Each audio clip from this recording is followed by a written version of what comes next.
بیدار ہوتی ہے جوانوں میں تو ان کو اپنی منزل نظر آتی ہے آسمانوں میں۔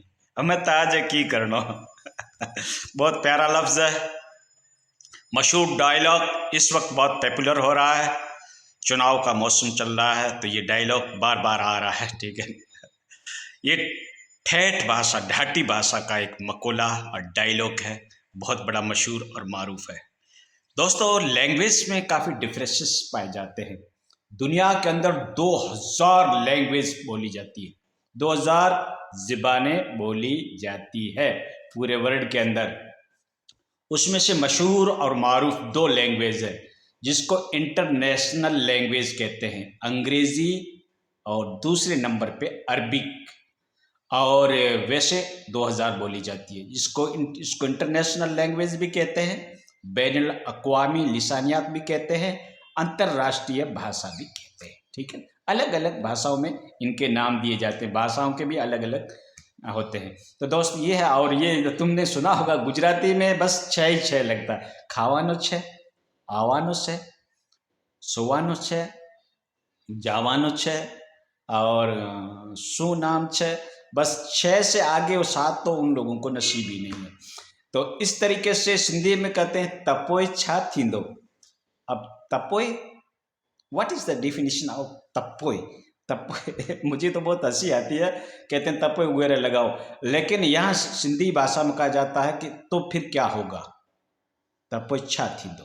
تو یہ لینگویج ہے، ٹھیک ہے نا، یہ بھاشائیں الگ الگ بولتی جاتی ہے، اور ہماری بھاشا تو اتنی گھٹیا ہے آری آری تاج دیا تانتنا دیا، ابھی پتہ نہیں، نہ نام نہ پتہ نہ کچھ، اگر شارٹ کٹ بولا جائے تو یہ گالی بن جاتی ہے۔ تو اس طریقے سے لینگویج ڈفرینسز ہوتی ہے۔ آج فلاحی صاحب اس موڈ میں تھا تو میں کہا میں اس بات کے اوپر تبصرہ کروں، اس کا انٹرپریٹیشن کروں، اس کی تفصیلات بیان کروں، کس کی؟ اس ڈائلاگ کی، کہ ہمیں تاج کی کرنا، کیونکہ یہ بہت مشہور اور معروف ہو رہا ہے، اور فلاحی صاحب بھی اس میں انٹرسٹڈ لے کے بیان کر رہا ہے۔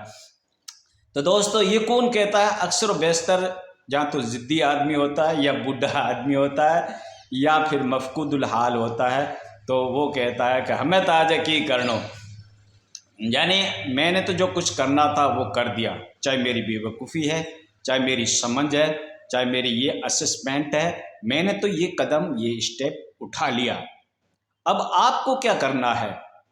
یعنی آپ اس سے بیسٹ کر سکتے ہو، اس سے اچھا کر سکتے ہو، اچھا لاہ عمل بنا سکتے ہو، بیسٹ اسٹریٹجی بنا سکتے ہو، بہترین پلاننگ بنا سکتے ہو، تو بنائیے، بتائیے، ہمیں بھی بتائیے، ہم بھی نیکسٹ اسٹیپ اٹھا دیں گے، اس کو چینج کر دیں گے۔ اور کبھی کبھی تو یہ دونوں معنی میں استعمال ہوتا ہے کہ میں تو اس کے اوپر قائم اور دائم ہوں، جس کو انگریزی میں کہتے ہیں کانسنٹریشن، پوری توجہ کے ساتھ میں اس کے اوپر ہوں، اور فرسٹریشن میرے اندر ہے ہی نہیں، یعنی نا امیدی تو ہے ہی نہیں۔ انگریزی میں 2 لفظ ہیں، ایک کانسنٹریشن یعنی کسی کو توجہ پوری مرکوز کر دینا اس کے اوپر، اور ایک ہے فرسٹریشن یعنی نا امیدی۔ تو نا امیدی تو اس کے اندر پائی نہیں جاتی، تبھی تو کہہ رہا ہے کہ ہمیں تاج کی کرنا۔ تو یہ لفظ بہت پاپولر ہو رہا ہے دوستو، ٹھیک ہے، ہاں۔ تو دوستو، بچوں کو اور بوڑھوں کے لیے ایک ایکسپریشن ہوتی ہے، ایک رعایت ہوتی ہے، ہر چیز میں رعایت ہوتی ہے۔ جنگ و جدال بھی ہو رہی ہے تو بھی وہاں پہ اس کو رعایت برتی جاتی ہے، ان کے ساتھ، بچوں کے ساتھ، بوڑھے آدمی کے ساتھ، عورتوں کے ساتھ ایک الگ سے اسپیشلی ایکسپریشن اس کو دی جاتی ہے، ایک رعایت دی جاتی ہے، اور بچہ سمجھ کر لوگ معاف کر دیتے ہیں، بوڑھا دیکھ کر لوگ معاف کر دیتے ہیں۔ یہ دنیا کے تجربات اور شواہدات ہیں، دنیا کا ایک آبزرویشن یہ کہہ رہا ہے کہ اس طریقے سے معاملات ہوتے ہیں۔ اور برداشت کا مادہ بھی رکھنا چاہیے۔ جو انسان برداشت نہیں کرتا، جس کو کہتے ہیں وسیع الدل، یعنی قلب اپنا ایک وسیع ہونا چاہیے، لمبا ہونا چاہیے، اور اس میں ہر چیز کو ہضم کر لینا چاہیے۔ کسی کو کوئی گالیاں دیتا ہے، کوئی کسی کو اوپر تنقید کرتا ہے، کوئی الزام لگاتا ہے، کوئی ایلیگیشن لگاتا ہے، کوئی برا بھلا کہتا ہے، لیکن بعض آدمی ایسے ہوتے ہیں کہ جو وسیع الظرف ہو، اس کو کہا جاتا ہے، یعنی وہ لمبا دل رکھتے ہیں، کشادہ دل رکھتے ہیں، بڑا دل رکھتے ہیں۔ چلو کتنا کہو گے، کہتے رہو، تم ہی تھکو گے۔ تو اس کو صبر بھی کہا جاتا ہے بالفاظ دیگر، اور قرآن کے اندر صبر کی تعریف بیان کی گئی ہے کہ اللہ صبر کرنے والوں کے ساتھ ہے، ٹھیک ہے۔ اگر تمہارے اوپر کوئی غلط الزام لگا رہا ہے، تم کو برا بھلا کہہ رہا ہے، بدزنی قائم کر رہا ہے، تو آخر اسی کو عذاب ہوگا، اسی کے اوپر وبال ہوگا، آخر وہی پچھتائے گا۔ تم صبر سے کام لو، اللہ تعالیٰ صبر کرنے والوں کے ساتھ ہے۔ اور صبر اور نماز کے ذریعے سے قرآن میں کہا گیا کہ اللہ سے مدد طلب کرو۔ اگر تم صبر اختیار کرتے ہو، نماز کی پابندی کرتے ہو، تو پھر اللہ تمہاری مدد کرے گا۔ یعنی اللہ سے مدد طلب کرو، یعنی یہ دو چیزیں اختیار کرتے ہو تو پھر اللہ تبارک تعالیٰ تمہاری مدد کرے گا۔ صبر کا مادہ دوستو رکھنا چاہیے، یہ بزدلی نہیں ہے، یہ تحمل اس کو بولتے ہیں، ٹھیک ہے نا۔ ہاں، اور بالکل متھیریا تو پچھا تک کرنا جو پڑا ہے تو، لیکن پھر بھی دیکھو دوستو، صبر اختیار کرنا چاہیے، ہمت اور صبر سے کام لینا چاہیے، تو اللہ تبارک تعالیٰ اس کا ساتھ دیتا ہے۔ صحابہ کرام کے اوپر کتنے بڑے بڑے سنکٹ آئے، اللہ کے نبی کو جتنا پریشان اور کیا گیا، مکے کی زندگی کے حالات تو آپ پڑھو، جتنا پریشان کیا گیا، اور پھر آپ کے احد پہاڑ کے اندر دندان مبارک شہید ہوئے، اور اس طریقے سے آپ کو کتنے 2 مہینے تک آپ کے گھر میں چولہا نہیں جلا، تو کتنی تکلیفوں سے اللہ کے نبی سرکار دو جہاں سید الانبیاء رحمت للعالمین راحت للعاشقین مراد المشفقین وجہ تخلیق کائنات، جن کی خاطر ارض و سما بنایا گیا، جس کی خاطر زمین اور آسمان بنایا گیا، شجر اور حجر، حوریں اور غلام، جن اور انس، یہ ساری دنیا کی چہل پہل، یہ رنگینیاں، یہ نظارے، یہ سب کچھ اللہ کے نبی کی بدولت تو پیدا ہوئے ہیں۔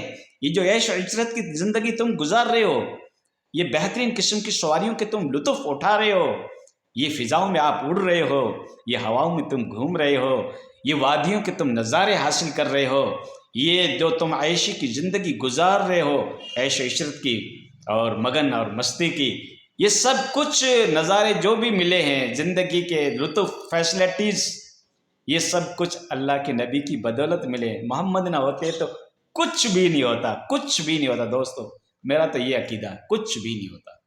لولا کہ لما خلقت الافلاک، اے نبی اگر میں آپ کو نہیں پیدا کرتا تو میں زمین اور آسمان کو پیدا نہیں کرتا۔ دوستو یہ ہے، ہمیں تاج کی کرنا، ٹھیک ہے۔ اگر نبی کا آپ طریقہ اختیار نہیں کر رہے ہیں، سنتوں کو آپ اپنا نہیں رہے، تو ہمیں تاج کی کرنا، ٹھیک ہے۔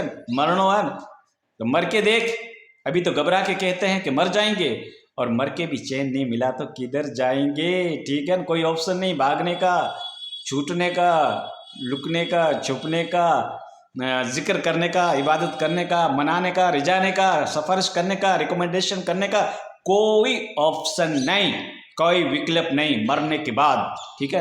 ابھی زندگی میں غفلت برت رہے ہو، ابھی وقت ہے، تھوڑی دیر کے لیے آپ سبحان اللہ بھی کہہ سکتے ہو، الحمدللہ بھی کہہ سکتے ہو، اللہ اکبر بھی کہہ سکتے ہو، اٹھتے بیٹھتے لیٹتے۔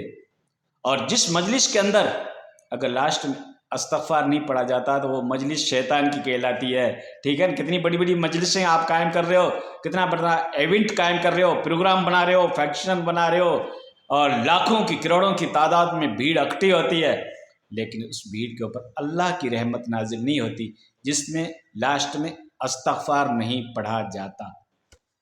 اور جو اللہ کی ذکر کی خاطر، اللہ کی محبت کی خاطر اور پبلک اور امت کی فکر کی خاطر اگر کوئی جڑتا ہے تو اس کے اوپر ثواب ہے کہ بھائی میں امت کس طریقے سے ڈیولپ ہوگی، قوم کا کس طریقے سے ترقی ہوگی، اور سماج کس سے سدھرے گا، ایک سوچ، ایک وچار، ایک تھاؤٹ، ایک فکر، ایک تدبر، ایک تڑپ، ایک لگن، ایک اس طرح بھی کیفیت اپنے بدن کے اندر ہوتی ہے تو اللہ تعالیٰ بھی نصرت کرتا۔ آج کل اخلاص کی باتیں بھی کہی جاتی ہے نا، وہ بھی بغیر اخلاص کے کہی جاتی ہے، ایموشنل ہو کے کہتے ہیں، لیکن زبان بتا دے گی کس کی زبان کے اندر درد ہے، امت کا درد ہے، امت کی تڑپ ہے، دل سے جو بات نکلتی ہے وہی اثر رکھتی ہے۔